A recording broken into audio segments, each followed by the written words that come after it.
The war had been going on for 300 years, and the galaxy was bleeding. The Dominion Empire controlled half of all known star systems, crushing anyone who resisted. They took planets, stripped them bare, and turned entire species into slaves. The coalition of free worlds fought back with everything they had, but it wasn't enough. Every year they lost more ground. Every year more species vanished into extinction. On Earth, Commander Dayho stood in the observation deck of the orbital station, watching the stars. Humanity had stayed out of the war. They knew it was happening. They saw the desperate signals from dying worlds. They heard the pleas for help. But Earth's government had voted to remain neutral. Why die for aliens they had never met? Dr. Hannah stood beside Dayho, her face troubled. She studied the intercepted messages from Coalition space. The stories were horrible. Entire planets burned. Children taken from their parents. Species genetically modified to be better slaves. She looked at Dayho and asked the question that haunted her every night. How long can we keep watching?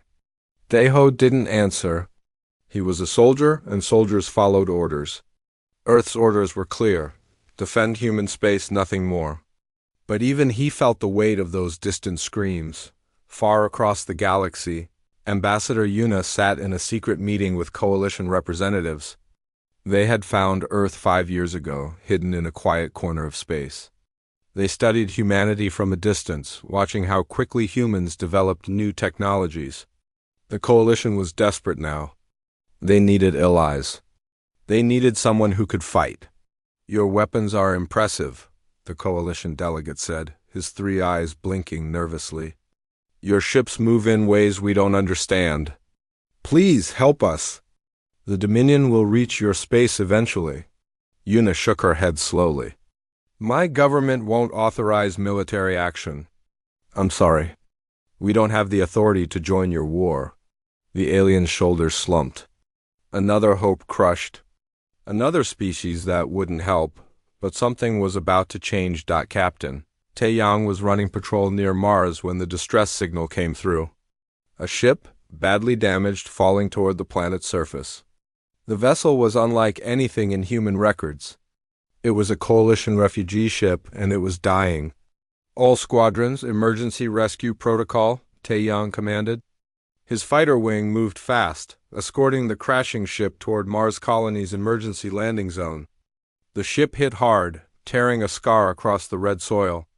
Taeyang landed nearby and rushed to the wreckage. Inside he found them. 12 survivors. Not humans, aliens, real, living beings from another world. They were terrified, injured, and crying. One of them, a female with blue skin and 4 arms, clutched a small child to her chest. Please, she begged in broken English. Don't send us back.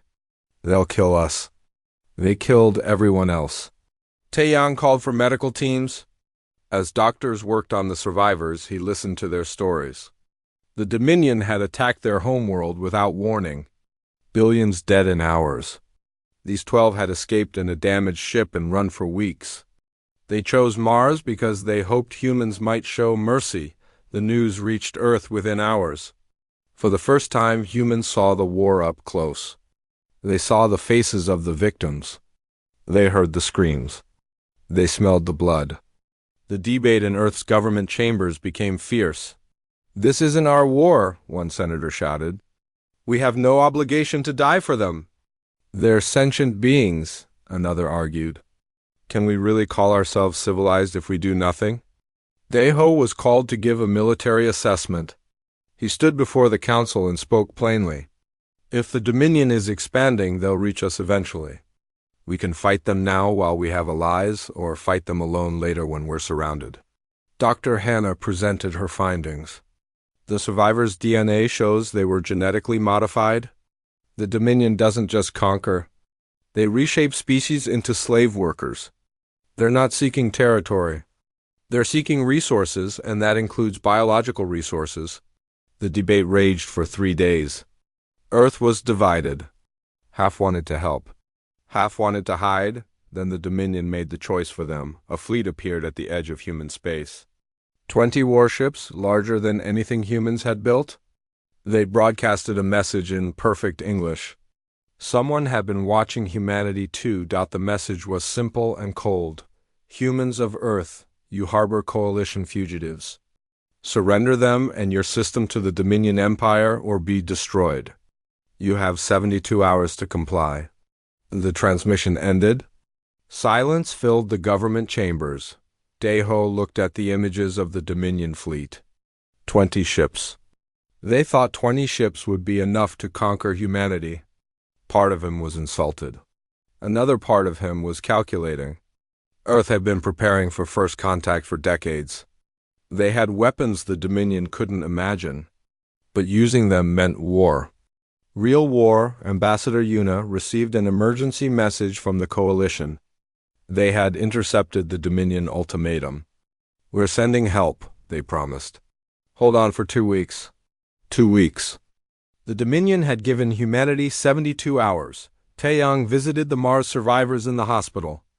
The blue-skinned mother was recovering, her child sleeping beside her.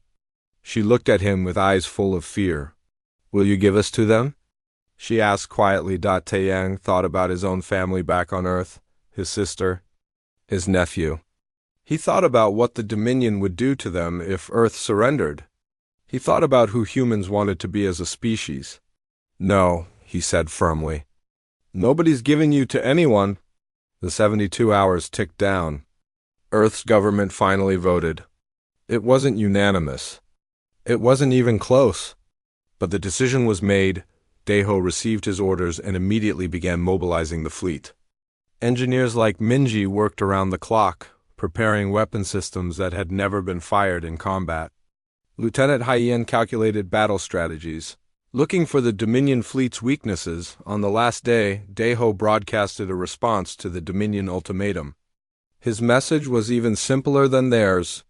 This is Commander Deho of the United Earth Defense Force. We decline your offer. If you want our system, come and take it. We'll be waiting. The Dominion response came within minutes.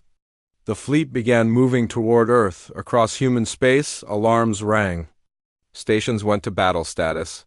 Families evacuated to bunkers. Taeyang strapped into his fighter, his squadron ready beside him. Dr. Hannah watched from the orbital station. Hoping her xenobiology knowledge might help them understand their enemy, Ambassador, Yuna sent one final message to the coalition. We're going to fight. If we survive, we'll talk about an alliance. If we don't, tell the galaxy that humans don't kneel. The Dominion fleet crossed into human space, confident and arrogant. They had crushed 100 species. What was one more? They were about to find out that humans were different, very different. The galaxy was about to tremble. The Dominion fleet moved through space like predators stalking prey. Warlord Krath stood on his command ship's bridge, studying the scans of Earth's solar system. 20 warships against one primitive species. This would be over quickly. The humans hadn't even left their own star system in any significant numbers. They were babies playing with fire. Warlord were detecting unusual energy signatures near Jupiter. His tactical officer reported. Krath barely glanced at the readings. Local defense platforms. Ignore them unless they attack. Our target is the third planet. What Krath didn't know was that those energy signatures were Captain Taeyang's fighter wing, hidden in Jupiter's magnetic field. 48 fighters, each equipped with technology the Dominion had never encountered. Commander Deho watched the tactical display from Earth's command center. The Dominion fleet was moving exactly as Lieutenant Haiyan predicted. They were arrogant. They flew in a straight line, not even bothering with defensive formations. All units stand by, Deho ordered calmly. His heart was pounding, but his voice stayed steady. Thousands of lives depended on the next few minutes. Chief Engineer Minji made final checks on the weapon systems. The railguns were ready. The gravity drives were charged. The AI targeting systems were online.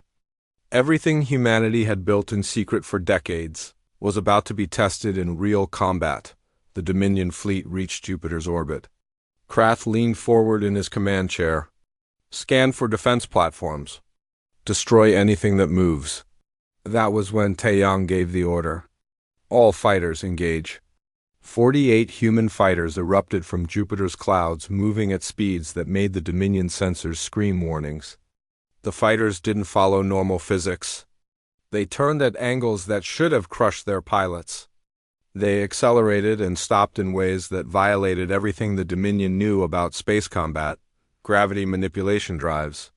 Humanity had cracked the secret of localized gravity control. Each fighter could create its own gravity well, allowing impossible maneuvers. The first Dominion ship died before Krath even understood they were under attack. Taeyang's fighter screamed past it, firing a railgun that sent a tungsten projectile through the ship at a significant fraction of light speed. The projectile didn't just punch through the hull. It vaporized everything in its path. The ship tore apart from internal explosions. What was that? Krath roared. How did they move like that? His tactical officer's voice was panicked. Warlord, those aren't missiles. They're manned fighters. They're moving faster than our best drone interceptors. 2 more Dominion ships exploded.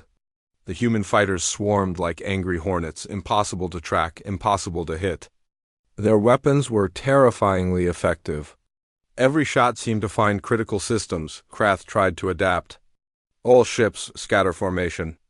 Target those fighters. But the Dominion's weapons were designed for large ship combat. Their energy beams were powerful but slow-moving. The human fighters dodged them easily. When a beam did connect, the fighters' shields absorbed it. These weren't the primitive deflector screens the Dominion expected. These were multi-layered energy barriers that could take dozens of hits. Then Earth's main fleet arrived. Daeho's battleship group dropped out of faster-than-light travel right behind the Dominion formation. 12 heavy cruisers, each bristling with weapons. The Dominion fleet was caught between 2 forces. Fire, Daeho commanded. The railgun spoke. At relativistic speeds, the projectiles crossed the distance in heartbeats. 3 Dominion ships simply ceased to exist, torn apart by kinetic energy that turned their hulls into expanding clouds of debris. KRS finally understood. These humans weren't primitive. They were deadly. Full retreat? All ships, emergency jump to. His order never finished. Taeyang's fighter had circled around and targeted the command ship's engines. The railgun projectile hit true. Krath's ship lost propulsion, dead in space. The battle became a slaughter. The Dominion ships tried to run, but human fighters pursued them. They tried to fight, but human weapons cut through their shields like paper. They tried to call for help, but Lieutenant Hyeon had deployed communication jammers across the entire battle space. An hour after the fighting started, it was over. 20 Dominion warships had entered human space. 0 escaped. Some were destroyed. Others were disabled and boarded by human marines. Daeho walked through the captured command ship where Warlord Krath sat in chains. The alien looked at him with genuine confusion. How? Krath asked. Your species hasn't even colonized your own system properly. Where did you get such weapons? Daeho studied the warlord coldly. We've been preparing for first contact for 100 years. We just hoped it would be friendly. You made sure it wasn't. The Dominion will send more ships, Krath said. Hundreds, thousands, you can't win. Maybe, Daeho replied. But we won't make it easy. The aftermath of the battle was sobering. Humanity had won, but not without cost. 3 human cruisers were damaged. 7 fighters were destroyed. 218 people died defending Earth. Dr. Hana watched as the bodies were recovered, each one wrapped in Earth's flag. Each one mourned. But the victory proved something important. Humanity could fight. More than that, they could win across the galaxy. The Coalition intercepted fragments of distress signals from the Dominion fleet before they went silent. The readings seemed impossible. An entire battle fleet destroyed in 1 hour? By a species nobody had heard of 6 years ago? Ambassador Yuna received a flood of messages from Coalition worlds. They all asked the same question, how did you do it? Yuna smiled for the first time in weeks. We'll be happy to show you. But first we need to talk about an alliance. The Dominion High Empress Zayla received the news in her throne room on the capital world. Her intelligence officers stood before her, terrified to deliver the report. Warlord Krath's entire fleet was destroyed, the senior officer said quietly. We have no survivors. No escape pods, nothing. Xyla's eyes narrowed. By the Coalition? No, Your Majesty. By humans. A species from Sector 447. They've never been involved in galactic affairs before. Show me everything you know about them. The intelligence officers presented what little they had. Humans were young, aggressive, and innovative. They solved problems in unusual ways. They had developed technologies most species considered theoretical impossibilities. Xyla studied the information carefully. Send a diplomatic mission? Offer them terms. Perhaps they can be brought into the Dominion peacefully. And if they refuse? Then we crush them. But use overwhelming force. Don't underestimate them like Krath did. Back on Earth, Captain Taeyang addressed his squadron in the debriefing room. Several chairs were empty. 7 pilots who would never come home. He could still hear their voices on the communication channels right before they died. We won today, Taeyang said quietly. But this is just the beginning. The Dominion won't stop. They'll send more ships, bigger fleets, and we'll have to be ready. His pilots nodded. They were scared. They were exhausted. But they were also determined. Lieutenant Haiyan was already working on the next battle plan. The Dominion would adapt to human tactics. Humanity needed to stay ahead. New weapons. New strategies. New surprises. Chief Engineer Minji barely slept. She designed improvements to the fighters, making them faster and deadlier. She knew the Dominion would come back. Next time, humanity needed to be even more prepared. Daeho stood alone in his quarters, looking at the casualty list. 218 names. 218 families receiving the worst news of their lives. He had given the order to fight. These deaths were his responsibility, but he also knew that surrendering would have meant billions of deaths. Not just humans, every species the Dominion encountered. Sometimes the right choice was still the hard choice. Dr. Hana visited the Mars survivors again. The blue-skinned mother smiled when she saw her. You fought for us, the mother said softly. You didn't even know us and you fought for us. Hana sat beside her. We fought for everyone, including ourselves. The Dominion would have come for us eventually. What happens now? Now, Hana said, we make sure the Dominion knows that humanity doesn't back down. And we find allies. Lots of them. The first blood had been drawn. The Dominion learned that humans were dangerous, but they hadn't learned the most important lesson. Yet they hadn't learned that humans never fought alone for long, and they hadn't learned that making humanity angry was the worst mistake the Dominion could make. The galaxy was watching now, and the galaxy was starting to hope. 3 weeks after the battle at Jupiter, Commander Daeho stood before Earth's military council with a bold proposal. The Dominion would send another fleet. Everyone knew it. The question was whether humanity would wait for them or strike first. We can't just defend, Daeho argued. Defense means they choose when and where to attack. We need to take the initiative. Admiral J1, newly promoted to lead Earth's deep space operations, agreed. The Coalition has provided us with star charts. There's a Dominion staging ground 3 weeks away. They're preparing to attack a Coalition world called Haven. If we hit them there, we help our allies and prove we're serious about this fight. Intelligence Officer Sujin added her assessment. My team has been analyzing captured Dominion communications. They're not taking us seriously yet? They think Jupiter was luck. They're wrong, and we should use that against them. The Council debated for hours, but ultimately approved the mission. 3 battle groups would jump to Haven. It would be humanity's first offensive operation. The first time they deliberately went looking for a fight, Captain Taeyang prepared his expanded fighter wing. New pilots had joined, eager to prove themselves. He gathered them in the briefing room and spoke plainly. This isn't like Jupiter. This won't be a surprise attack. They'll see us coming. Some of you won't come home. If you want to back out, now's the time. No shame in it. Nobody backed out. Dr. Hana traveled with the fleet as the senior xenobiology expert. She studied everything they knew about the species on Haven, cat-like beings with advanced culture but limited military power. They had been resisting the Dominion for 2 years, but they were losing. Without help, Haven would fall within months. The 3 battle groups jumped into Haven's system and immediately found chaos. The Dominion had 12 warships bombarding the planet from orbit. Below, cities burned.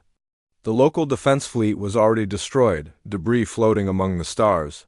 Deho didn't hesitate. All ships battle formation. Target the bombardment fleet. Taeyang, your fighters take out their escorts. The Dominion fleet detected the human ships and paused their bombardment. Their commander broadcast a message. Humans, this doesn't concern you. Leave now or share their fate. Admiral J1 responded by firing every railgun in the fleet simultaneously. The battle was different from Jupiter. The Dominion ships tried to adapt. They spread out. They focused fire on single targets. They used tactics that had worked against the Coalition for centuries. But humans didn't fight like the Coalition. Taeyang's fighters moved in perfect coordination, guided by AI systems that predicted enemy movements. They didn't just dodge. They baited Dominion ships into wasting ammunition, then struck when shields were recharging. The human battle cruisers didn't trade broadsides like traditional space combat. They moved constantly, using those gravity drives to dart in and out of weapon range. The Dominion ships were bigger and more powerful, but they couldn't land hits on targets that moved like hummingbirds. Then humanity revealed a new weapon. Chief Engineer Minji had designed boarding torpedoes, small craft that latched onto enemy hulls and cut through with plasma torches. Inside each torpedo was a squad of human marines in powered armor. Lieutenant Hyen had calculated the psychological impact.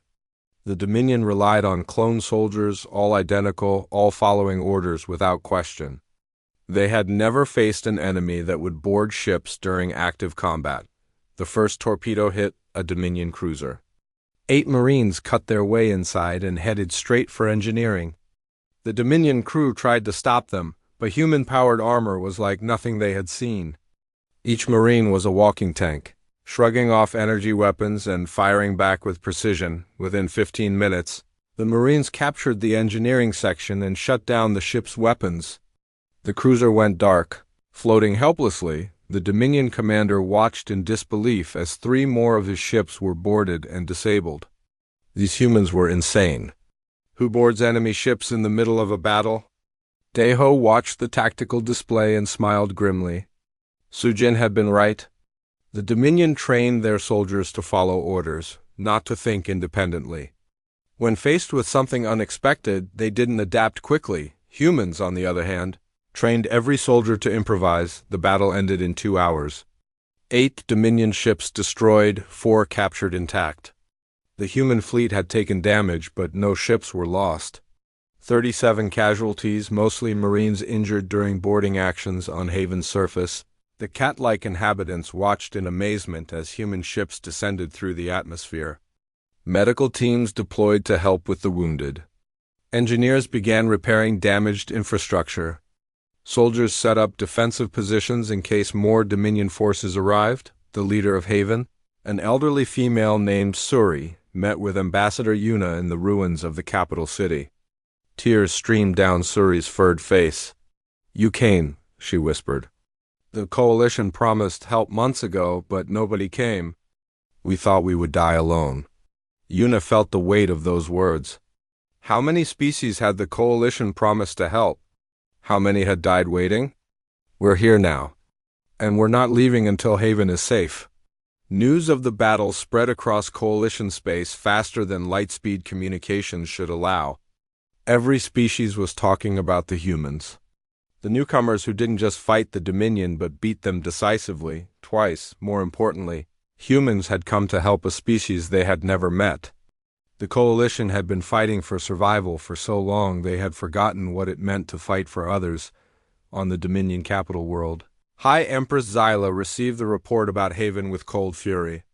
She summoned her top military commanders and intelligence officers. Explain to me how a species that discovered faster than light travel 20 years ago is defeating fleets that have conquered hundreds of worlds. The intelligence officers presented their analysis.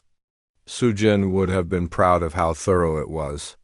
The Dominion had studied human tactics, human technology, and human psychology.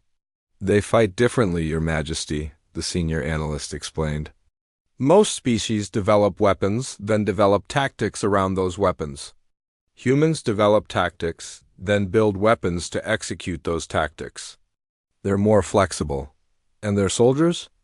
Every human soldier is trained to think independently. They don't wait for orders. If they see an opportunity, they take it. Our clone armies are superior in obedience but inferior in adaptation. Xyla considered this. What do you recommend? Overwhelming force. Don't send 20 ships or 12 ships. Send 200.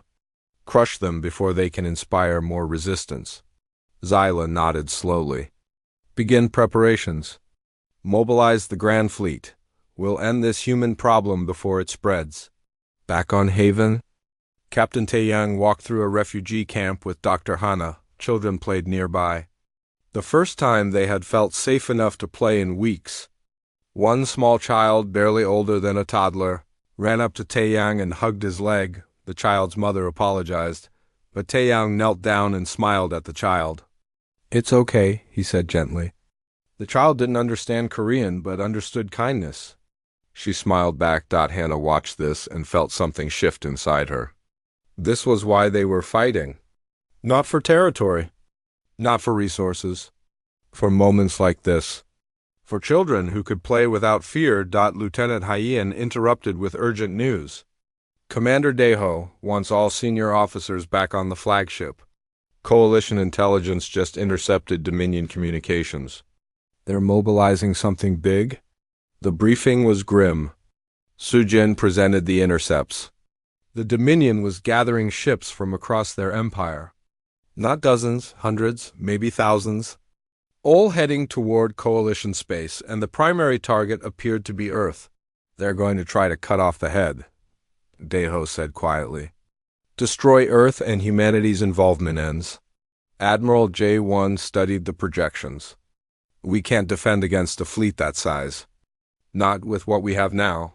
Then we need allies, Yuna said. Real allies. The Coalition has ships and soldiers. We have technology and tactics. Together we might have a chance. Daeho looked around the room at his officers. We knew this would happen. The moment we fired that first shot at Jupiter, we committed humanity to this war. No backing out now. Taeyang spoke up. Good, I'm tired of running. Let them come. We'll show them what happens when you threaten Earth. The meeting ended with orders issued. Earth's shipyards went into overdrive, building new vessels. Training programs expanded, recruiting more pilots and Marines. Engineers developed new weapons. Intelligence officers infiltrated Dominion Space. And Ambassador Yuna began the delicate work of forging a true alliance with the Coalition. Not just cooperation, full partnership. On Haven, the cat-like inhabitants watched as human ships prepared to leave. Some would stay to help defend the planet, but most needed to return to prepare for the coming storm. Suri stood with Yuna at the spaceport. Will we see you again? Yes, Yuna promised. When this is over, we'll see each other again. And Haven will be free. As the human fleet jumped back toward Earth, the galaxy watched and wondered. Could these humans really stand against the Dominion? Could any species? The Dominion High Empress certainly didn't think so. She stood on her flagship, watching the Grand Fleet assemble. 200 warships. The largest fleet the Dominion had mobilized in 50 years. Humans, she said softly. You should have stayed hidden. The Dominion Grand Fleet struck at dawn, Earth time. 200 warships appeared simultaneously at 5 different human colonies and along Earth's outer defense perimeter. It was meant to be overwhelming. It was meant to be the end of human resistance. High Empress Xyla watched from her command ship, confident. No species could withstand this level of force. The humans would break. They always did. She was wrong. Commander Deho had been preparing for this moment since Haven. The warning from intelligence officer Sujin gave them precious time. Every human colony was fortified. Every ship was positioned. Every soldier knew their role. When the Dominion fleet appeared, they found humanity waiting. At Mars colony, General Kyung-soo commanded the ground defense forces. The Dominion sent troop carriers to take the surface installations. They expected the usual pattern: orbital bombardment, then landing, then conquest. Instead, they flew into a trap.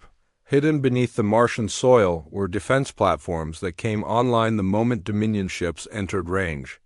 Railguns fired from positions the Dominion scanners never detected. 3 troop carriers exploded before they could deploy a single soldier. The carriers that survived landed, and Dominion troops poured out wearing their standard combat armor. They expected terrified colonists. They expected easy victory. They found human Marines waiting in powered armor. The first Dominion squad barely made it 10 meters from their carrier before they were cut down. Human Marines didn't take cover and trade shots. They advanced, shrugging off energy weapon fire, returning fire with devastating accuracy. One Dominion soldier fired his weapon point blank at a Marine's chest. The powered armor absorbed the shot without even scorching.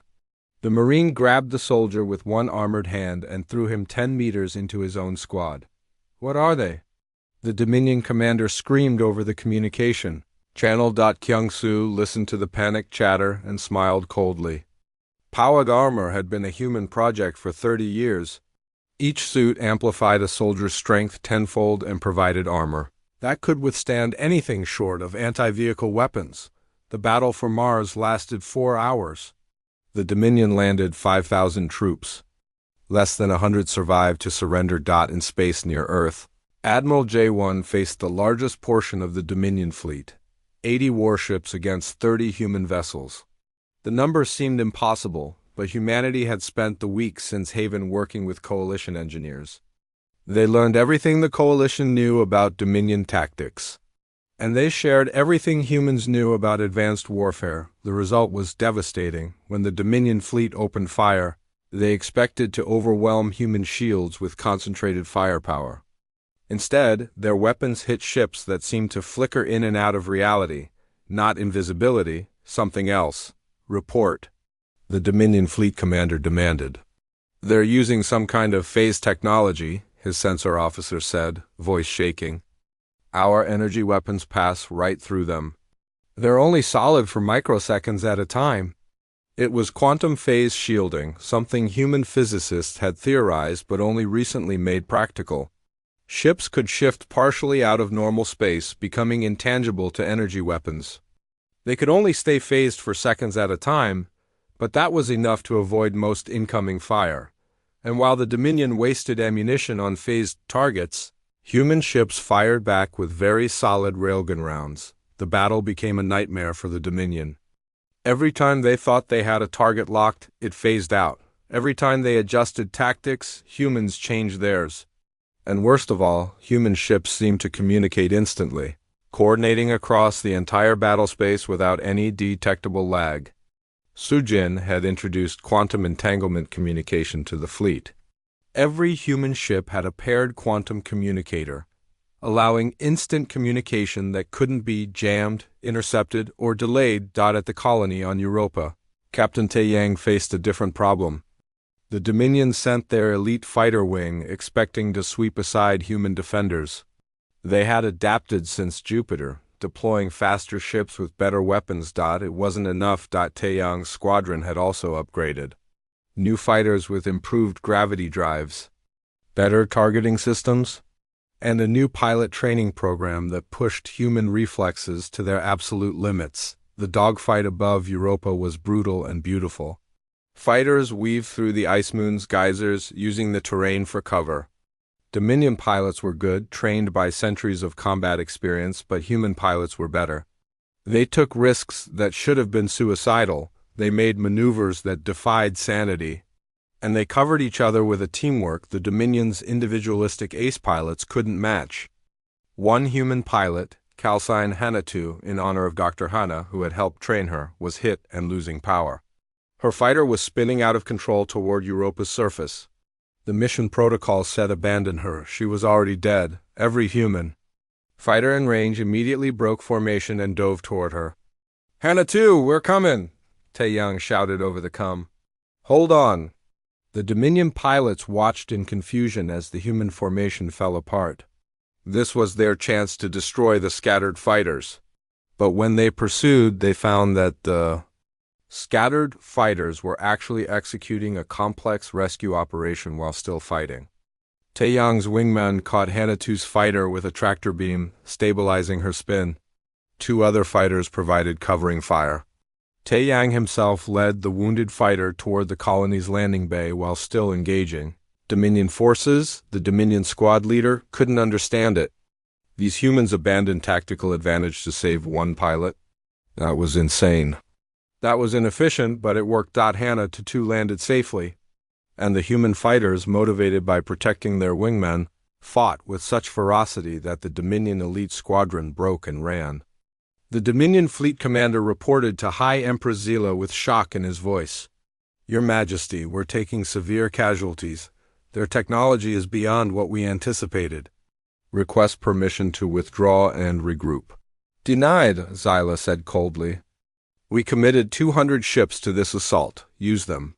What Zila didn't know was that humanity had one more surprised scientist. Eunji had been working in secret on something called the Prometheus Protocol.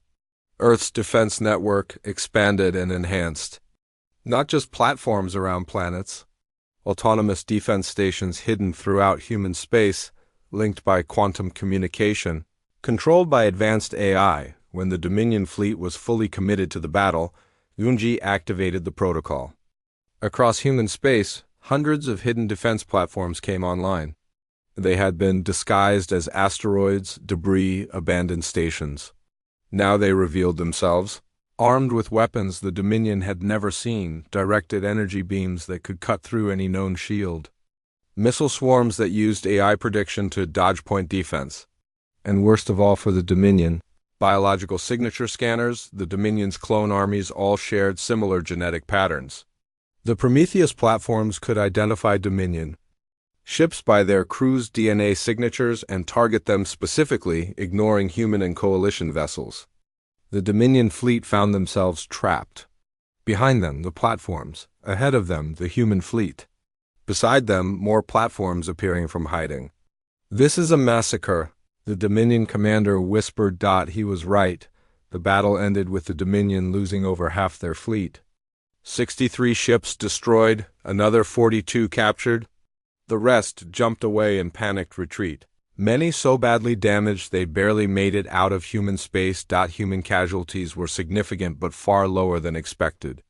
8 ships lost, 400 soldiers dead. 2 colonies damaged but not destroyed. In the aftermath, General Kyung-soo walked through the captured Dominion troop carriers on Mars. He found their commander, wounded but alive, sitting in chains. You don't fight like other species? The Dominion officer said. You save your wounded even when it's tactically stupid. You take risks no sane commander would allow. How do you win? Kyung-soo thought about that. Because we're not fighting for territory or resources, we're fighting for each other. Every soldier knows their squad will die before leaving them behind. That makes us stronger. Back on Earth, Dr. Hana treated wounded from both sides. Human medical technology was advanced, but she used it on Dominion soldiers too. When one Dominion soldier asked why she would help the enemy, Hana simply said, because you're hurt. Across coalition space, the news spread. Humanity had faced the Dominion Grand Fleet and won. Not barely, decisively. Species that had suffered under Dominion rule for centuries began to whisper about resistance. If humans could win, maybe others could too. Admiral J1 met with Coalition Commander Vex, who had arrived with Coalition reinforcements halfway through the battle. Vex was a veteran of 100 battles and he looked shaken. I've never seen anything like that, Vex admitted. Your technology is impressive, but it's more than that. Your soldiers fight like they're protecting family. That's because they are, J1 replied. Every human in this fleet is someone's family. We don't leave family behind. Vex nodded slowly. The Coalition wants to learn from you. Will you teach us? Yes. But we need to learn from you too, your experience. Your knowledge. Together, we're stronger. It was the beginning of true alliance on her flagship, now retreating toward Dominion space. High Empress Xyla watched the casualty reports with cold calculation. 6 months after the Grand Fleet's defeat, the war had changed completely. What began as humanity's desperate defense had become a liberation campaign. Commander Deho stood in the Coalition war room, now leading a combined force of human and alien ships. Around the table sat representatives from 12 species, all united against the Dominion. President Jin Ho, Earth's civilian leader, watched via hologram from Earth. The weight of commanding a galactic war showed on his face. He had aged 10 years and 6 months.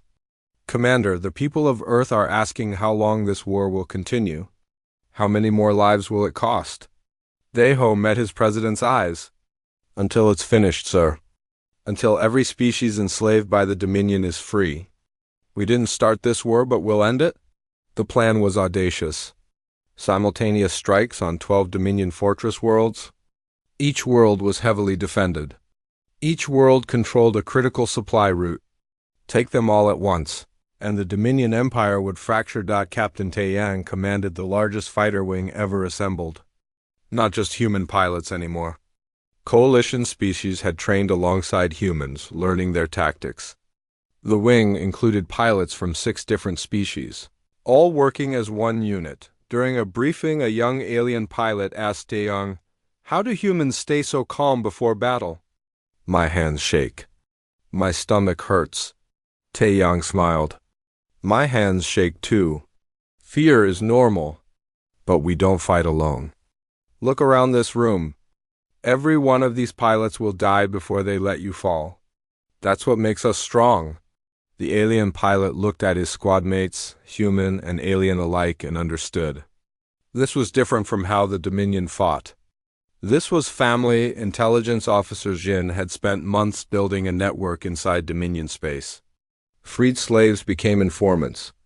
Conquered species began sabotaging infrastructure.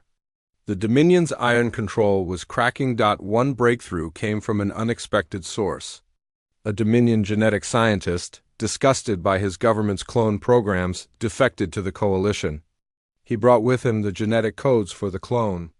Armies, Dr. Hannah worked with him to develop a non-lethal weapon that could temporarily disable Dominion soldiers without killing them. "I don't want more death," Hannah explained to her team. "These clones never chose to be soldiers. They were created to fight. If we can stop them without killing them, we should." Some human officers disagreed. "They're the enemy," one argued. "Why risk our people to save theirs?" Deho settled the debate. "Because we're better than the Dominion. We fight to free people, not to slaughter them. We use the non-lethal weapons when possible." "That's an order." The assault began at midnight, Galactic Standard Time. 12 human coalition task forces jumped into 12 different systems simultaneously. The Dominion had been expecting an attack, but not this scale. Not this coordination. At Fortress World Epsilon, General Kyung-soo led the ground assault. His Marines dropped from orbit in stealth pods, landing in the industrial sector. The Dominion defenders responded quickly, but they found themselves fighting an enemy that knew their tactics. Kyung-soo's forces used the non-lethal weapons. Sonic pulses that disrupted clone neural programming. Gas that put them to sleep. Electromagnetic fields that disabled their weapons. The Dominion soldiers simply stopped fighting, confused by their own bodies betraying them, and when they woke up in human custody, they found something shocking. Medical care, food, shelter. The humans weren't executing prisoners. They weren't torturing them for information. They were treating them like people. One clone soldier, designation K7743, asked his human guard, "Why don't you kill us?" The guard, a young Marine from Seoul, shrugged. "Because you're not evil. You're just programmed. That's not your fault." K7743 had never considered that before. Not being at fault? Having a choice. In space, Admiral J1 coordinated the fleet actions. The quantum communication network allowed perfect timing. When one task force needed support, another would adjust. The Dominion's separate fortress fleets couldn't coordinate the same way. Their communication was slower. JAM Able. One Dominion commander tried to call for reinforcements, only to discover that coalition infiltrators had sabotaged the communication relays. He was on his own. Taeyang's fighter wing provided close air support for ground forces across 3 different worlds. The mixed species wing worked flawlessly. Human pilots used their aggressive tactics to draw fire. Alien pilots with better long-range sensors identified targets. Together, they were unstoppable. When a human pilot was shot down over Fortress World Gamma, a coalition pilot immediately broke formation to rescue them. The human squadron leader started to object, then remembered. This was what they had taught the coalition. Never leave anyone behind? The coalition pilot landed under heavy fire, loaded the downed human into his cockpit, and took off again. Both survived. Thanks, the human pilot gasped over the cum. Family doesn't leave family, the alien pilot responded in heavily accented English. Taeyang smiled. They were learning. The battle for the 12 fortress worlds lasted 3 days. The Dominion fought desperately. They knew if these worlds fell, their empire would collapse. High Empress Xyla had retreated to her throne world and commanded the defense personally, but she was losing. World after world fell to the human coalition forces. Not destroyed, liberated, the humans didn't bomb cities. They targeted military installations. They spared civilians. They offered surrender terms many Dominion soldiers accepted. They had spent their whole lives following orders.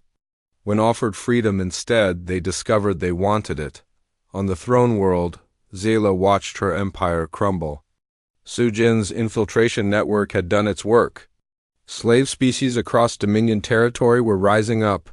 Supply lines were cut. Entire sectors were declaring independence. We still have our core fleet, Xyla's military advisor said. We can make a final stand here. Bleed them until they retreat. But Xyla knew better. The humans wouldn't retreat. She had studied them now. They were stubborn, impossibly stubborn. They would pay any price to finish what they started. President Jinho broadcasted a message to the entire galaxy, transmitted on every frequency. His face showed exhaustion, but his voice was steady. High Empress Xyla, this war can end today. Surrender, and we offer clemency. You'll stand trial for war crimes, but you'll live. Your soldiers will be given choice. Your conquered species will be freed, but the killing can stop. Please, choose peace. In her throne room, Xyla's hands shook with rage. Clemency? Trial? They offered her charity like she was some defeated warlord. But she looked at the tactical displays. Her fleet was outnumbered 3-1. Her fortress worlds were gone. Her empire was fragmenting. And the humans were offering mercy. The Dominion had never offered mercy. They conquered or died trying. The concept was foreign. Xyla's advisor spoke quietly. Your Majesty, if we fight, we all die. If we surrender, some of us might live, and perhaps rebuild someday. It took another day, another 1,000 deaths on both sides. But finally, Xyla sent the message, we surrender. The galaxy held its breath. Daeho received the message on the command ship approaching the throne world. He looked at his officers, human and alien alike. Stand down. Cease fire. It's over. The fighting stopped. General Kyung-Soo's Marines entered the throne world's palace carefully, weapons ready. They found Xyla sitting on her throne, alone. She had sent her guards away. She wouldn't hide behind others. Kyung-Soo approached and gestured for her to stand. High Empress Xyla, you're under arrest for war crimes against sentient beings. Xyla stood with dignity. And now you'll execute me? No, Kyung-Soo said. You'll stand trial. You'll be judged by representatives from every species you conquered. And if found guilty, you'll spend your life in prison. But we don't execute prisoners. Xyla looked confused. Why? Because we're not like you. We're better. The aftermath of the war took years. The Dominion Empire fragmented into dozens of independent systems. The coalition expanded, incorporating new members.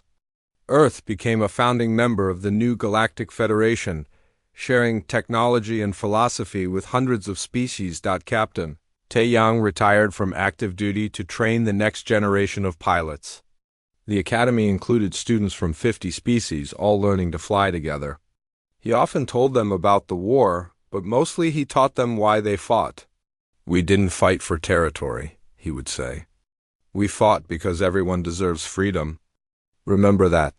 Dr. Hannah led the Galactic Medical Council, developing treatments that worked across species. She often worked with former Dominion scientists who had defected, proving that even enemies could become allies. Ambassador Yuna became the first chancellor of the Galactic Council. She navigated the complex politics of bringing together species that had been enemies for centuries. It wasn't easy, but it was necessary. Commander Daeho retired to a small house on Earth. He spent his days writing, documenting the war's lessons. He wanted future generations to understand that military victory meant nothing without moral victory. One day, President Jinho visited him. They sat on Daeho's porch, drinking tea and watching the sunset. "Do you think it was worth it?" Jinho asked. "All those lives. All that death." Daeho thought for a long moment. "I think about the people we saved. Entire species that would have gone extinct. Children who can grow up free. Yes, it was worth it. But I wish there had been another way."